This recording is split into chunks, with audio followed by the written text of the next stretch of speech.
Live from New York City, it's the Wendy Williams Show.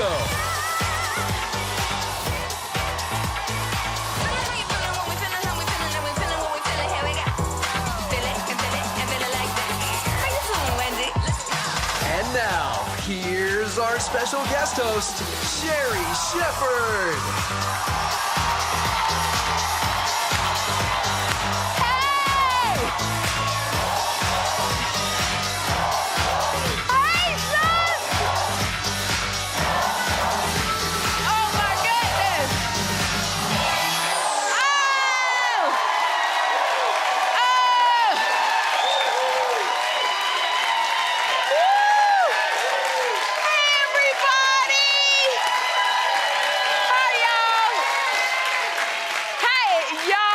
SHERRI SHEPHERD, I'm your guest host for today, and I just want to start this off to give it to you. How you doing? All right, let's get started because it's time for Hot Topics. Woo. Woo.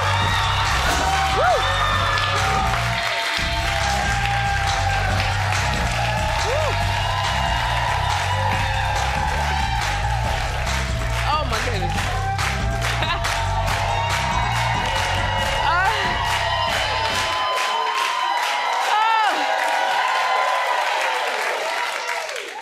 Norman, hey. Hey, you look stunning today. Oh my goodness, thank you. Hey y'all, I am so Suzanne. And how are you, girl? I'm good. How are you? You look great in orange. Thank you so much. Yeah, beautiful. Orange is a great color. It's brightening. I'm having a hard time. I'm tired today because I went to the gym. I made myself go to the gym this morning because it's I'm telling you, losing weight, then maintaining it is so hard. And so I just don't like trainers. I have a trainer. His name is Anthony, and he trains like people like Michael Strahan. And no, because I had to tell him, I'm not a dog on Michael Strahan. I didn't win the Super Bowl ring or whatever Michael did. Like, you know what trainers do? They like to make you do squat. Like, my booty been getting bigger. Like, look at my booty. My booty been getting bigger. That's my booty. So, because he got me doing all of these squats. But I'm telling you, it was just squats, and then, you know, the squats affect your quads, and my legs felt like it was jelly. And then and here's the thing, trainers need to go to school and study math, because their numbers be off. They always do that mess, do 15. So I'm getting there, and I'm like, I know I'm close to 15. He over here talking to another trainer. I'm like, and he's like, what number are you on? I don't know, my legs are shaking. It's taking all the mental capacity I got with this heavy kettlebell. And I kept saying, the kettlebell too heavy. I can't pick it up. Then he talking, they talking about the girls they gonna ask out. I'm trying to figure out we're at 15, he's like 8. I said, no, I'm not at 8. No, sir. I am at 21. Then after that, he sees I'm breathing hard. And you know, with trainers, you gotta look like you about to have a heart attack so they can have. And then when you look like you have a heart attack, then they go harder on you for some reason. Then he goes, I need you to do 30 push-ups. What about my arms look like they can push up all of this? I just don't understand it. I just don't, and I tried to talk to him. I said, you're working me too hard. Like, you're working me too hard. My name is Shepherd, not Strahan. I don't like it. I just don't like it. I called him and I said, I can't even do the show because I was so tired, Suzanne, that when I went back to the, little the area where the lockers are. Yep. And I was so tired, I had to lay down for like 20 minutes and go to sleep. He worked me out so hard. I thought you supposed, working out is supposed to give you the endorphins. Yeah, it energizes you. It's no, sir. To wake you up. No, sir. And I thought, somebody told me they were endorphins. I thought they said working out give you orgasms. I was like, when is that supposed to happen? Look, darn it. When is the orgasm supposed to kick in? Oh my God. Then he put me on something called an air machine where you gotta go real fast. He's like, go real fast for 30. I can't go real fast for 30 because I'm about to pass out. What about this workout are you thinking that I like this? And he said, I thought you enjoyed it. Who? I'm an actress. That's what I am. Anyway, hello, good morning.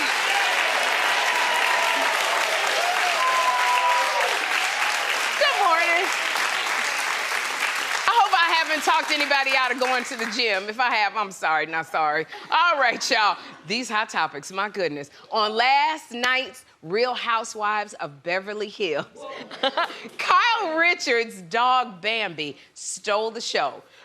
And they always do. Bambi decided to help herself to some of Lisa Rinna's dinner. Would y'all take a look? Oh, food's good? Yeah, it's really good food. Yeah, but you're not working. Oh, my God. Oh, you guys. Oh, my God. She took my steak. Bambi's gonna steal your food, guys. She did. We already know. Whoa. Clearly, my dog training in the past did not work out. Oh my God. They do love steak, can't help it.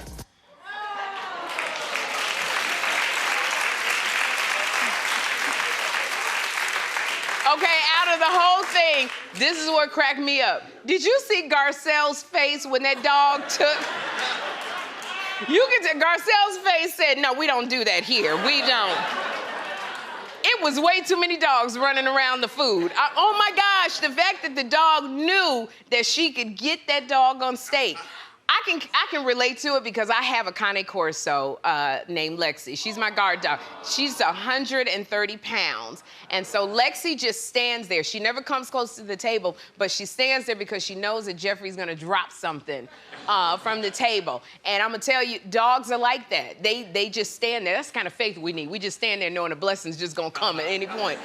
But she, one Thanksgiving, we had made a huge Thanksgiving turkey.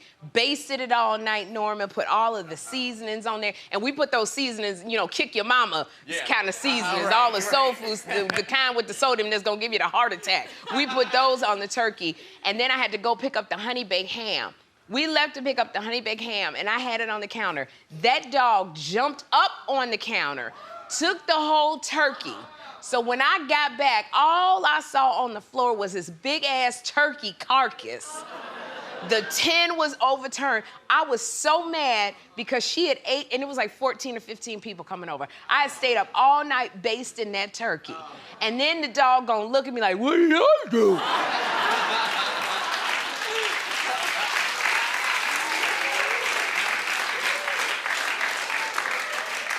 Lexi, and I looked at her like, bitch, you know what you did.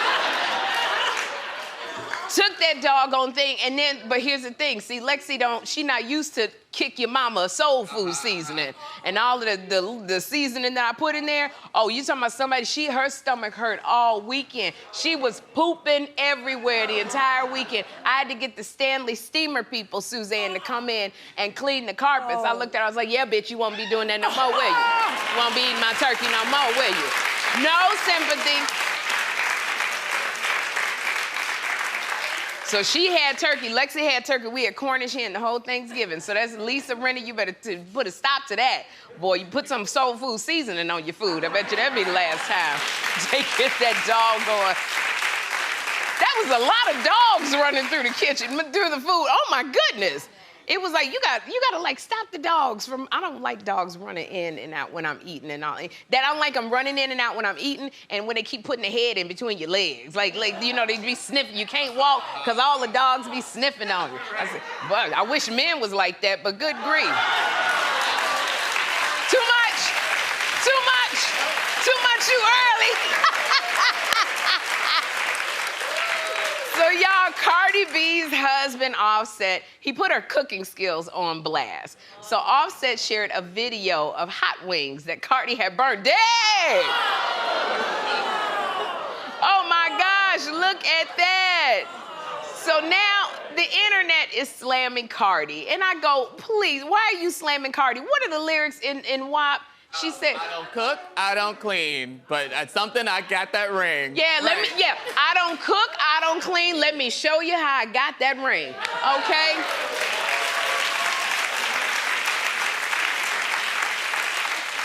And obviously, Offset, the way she got that ring, wasn't cooking, so at least not at the stove. So, you know, I say, Cardi, don't feel bad about those wings. Woo, you can't even save any of those wings.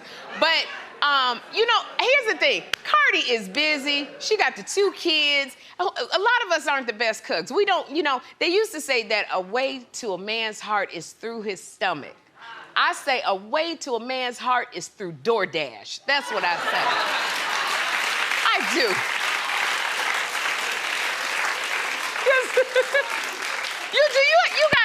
You gotta find things. I think sometimes we, you know, women, we are so stressed out because we are doing so much. And some things, it's just, you can't do all the time. And every once in a while, you can order out. Because I had a date one time, I ordered that daggone DoorDash. I put the food all in like little crock pots. I put it in the oven. I pulled out the fine china. When he got there, I threw an apron on. And as soon as he walked through the door, I threw water on my face. And I was like, woo, woo.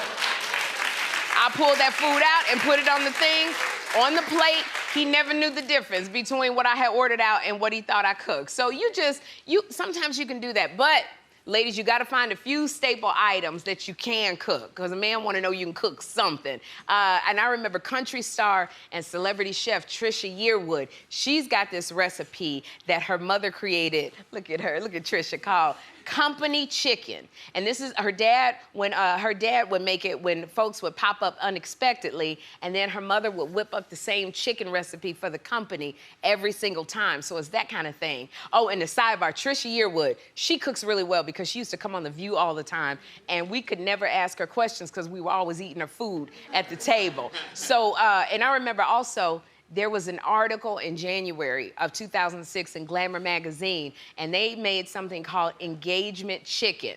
And they say if you make this recipe for your date, that they will ultimately pop the question. So anybody in this audience trying to be engaged? One person, you trying to be engaged? All right, can you cook? You can cook. What's your best dish? Oh, everything. Oh, girl, are you gonna do the bait and switch? What you cook good? Everything. So you don't have one favorite dish? Salmon. Salmon. Teriyaki salmon. When you make your salmon, do you make it really well done, or you make it kind of like, you know? In between. I try to do it in between. In between? Not too well done. Okay, that's good. I like salmon. Yes. I need to come to your house, girl. You do.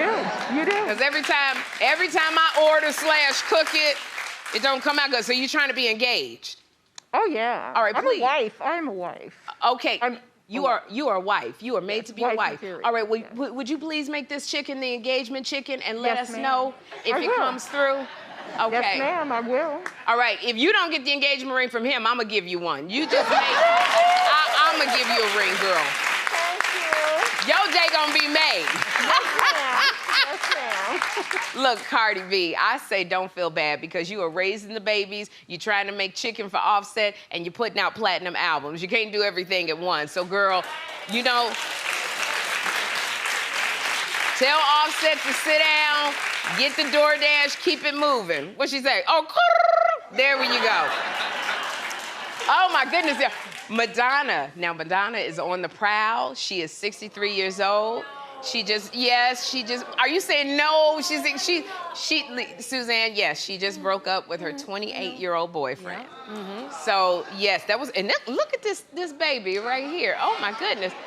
So now Madonna is reportedly looking for a new love. He can't be old and gray. He's got to be in his late 20s. Okay, now I don't know if y'all remember, but on yesterday's show, I told you how I ran off a 21-year-old who hit on me, and I ran him off because he showed me a picture that we took at a Nickelodeon event when he was 5.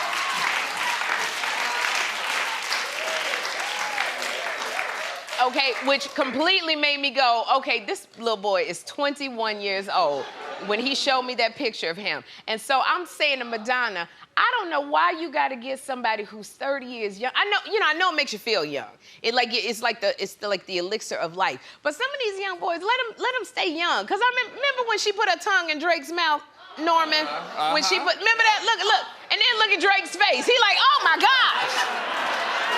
Oh my gosh. See, here's the thing. This is when we start taking the cougar too far. We start feeling ourselves. We want to stick our tongue in the little boy with the baby's mouth, and he's holding his mouth like, oh my gosh, this tastes like Tootsie Rolls like my grandmama got. Oh. Drake got that face like, oh, this tastes like the mints that stuck together in my mama's purse. Oh. Like this, and here's the thing. I say, 30 years, what could y'all possibly have in common? That's the thing. Like, when Madonna talks about being a fan of Mick Jagger, he's not gonna know who Mick Jagger is. She's gonna have to go, he's like Harry Styles. Like, you gotta make the comparisons. And God forbid, this is the hard one. Please don't let these little babies catch you pulling out your double chin hairs. And y'all know about that. Okay, I'm the only one that got them tweezers in my purse, and when it's a good ray of sunlight in the car, and that good ray of sunlight, I'm the only one. That's what I thought. I bet you if I asked any of y'all'd have about 10 pairs of tweezers in your purse. That's the thing, when they catch you doing stuff, younger men, they want, and this always happens. You go with the younger man, they always want to take you home to meet their mamas. All the time, and the aunties and the thing, they want to take you to the family events. And then here's what happens, because it happened to me. You go home with them, begrudgingly to meet their mother, then he goes in the kitchen with the other man, then all these women surround you, and then the mother looks at you and goes, what do you want with my baby? What do you want with my baby? Do you even have a uterus? That's what they will ask you. Because they want to know that you can give their baby kids, and I've had that situation, and they just look at me, and ultimately somebody in that doggone group of women who are stalking you will look at you and go, I was in English class with you, bitch. What are you doing with my nephew?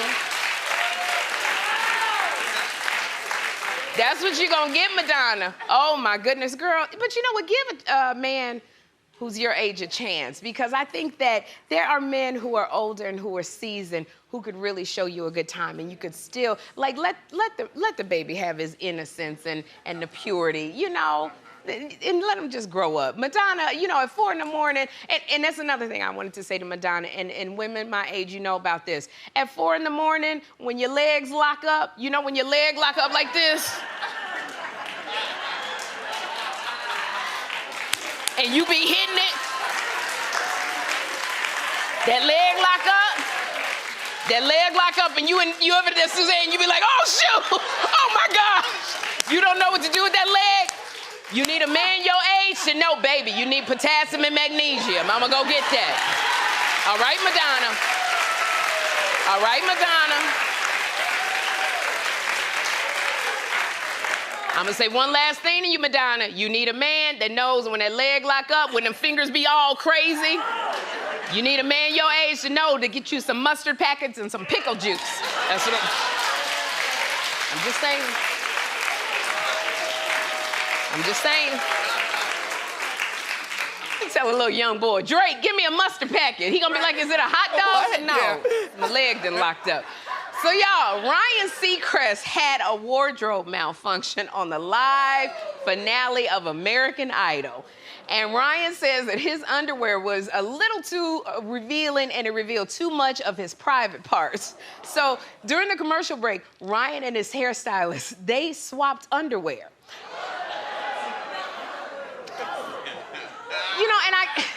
That's like, in here, okay, tell me something.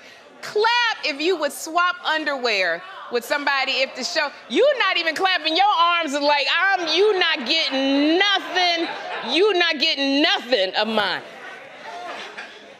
I guess to the average person, it sounds gross, so I'm gonna have to put myself in the average person thing, but there's a saying in show business that the show must go on. So, he can't go out there and everything's flopping around and he's trying to announce the winner, because we have to do that here at Wendy, because women, we don't swap underwear, but we'll swap a wig. That's the thing. We'll swap a wig. And I had on an outfit here, was in 2019, I had on an outfit, and everybody kept saying that it would look even better if I had a short hairstyle like our hairstylist, Robin Michelle. And so she was doing my hair at the time, and she looked at me and she said, well, you want to switch wigs? So we traded wigs, and nobody ever knew that we had traded wigs. And so that's what happened. So we did the wigs, and then Chanel, who does our wardrobe, her and Willie, they got for me, because my boobs are big, sometimes, can we say nipple on TV? Well, I guess we already did. Yeah, that's fine. Yeah. Can we say, Marco, go home and ask your mama. She'll tell you what that is. So sometimes it gets so cold in here, your nipples, they get hard and they show, and then the FCC be wanting to fine you money. And so to keep the nipples from showing, you got to put the nipple pads on there. And when I was doing the Jamie Foxx show, it was me and Garcelle and Jamie, it kept getting hard, and the director was saying, cut. And then they'd have to put a nipple pad on. And then we'd start action, and then the director went, cut. And then they'd have to put another nipple pad on. And then so 3 nipple pads on each nipple. And the stylist kept saying, it keeps getting harder. And I said, because you touching it. Every time she touched it, it got hard. Oh my gosh. So that's the thing, you know. So I guess, Ryan, that's okay swapping underwear because you don't want to get, you don't want to get in trouble. And Ryan Seacrest always had this catchphrase, Seacrest, out. Well, now it's going to be Seacrest, you hanging out. If you know what I mean.